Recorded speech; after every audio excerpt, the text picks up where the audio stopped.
Hi guys, good morning. Ayan, dahil nagpabinyag yung kapitbahay namin kahapon, so kinuha niya ako ng ninang, hindi ako nakapunta.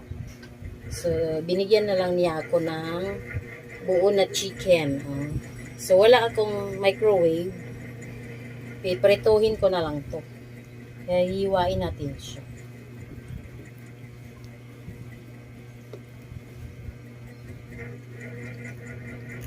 Piprituhin natin para crunchy, masarap. Lalong sasarap.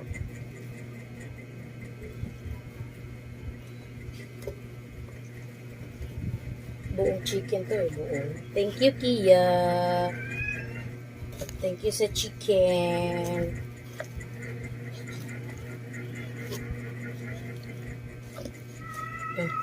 Hirap hiwain ha. Tigan. Sakit sa ano. Sa Bulacan kasi sila kaya hindi ako nakapunta dahil malayo. Kaya umuwi sila dito. Kagabi sila umuwi sila dito. Dinala nila ako ng chicken. Wow! Wow! Wow! Wow! Wow! Libre ng aking ulam. So, yan. May tanglad to. Yummy! So, hiwain pa natin siya para magiging 4. Dapat gunting kasi wala na yung gunting Purol na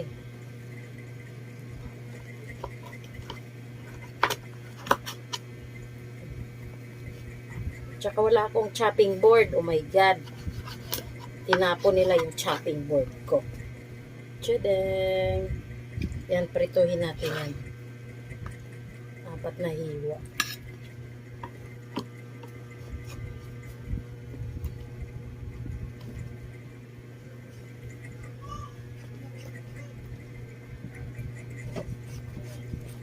Ayan. Ilang tulog na lang para Christmas na. Aray, tigas. Hirapan ako maghiwa. Aray ko, Diyos ko, paano ba yan?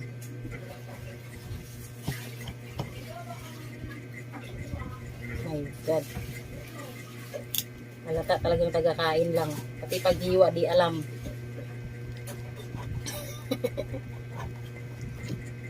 Ayan, nakalibre na kami ng ulam, no? Thank you so much, Kia. Sa chicken. Masarap ang yung chicken. Ayan, nahiwa ko na rin.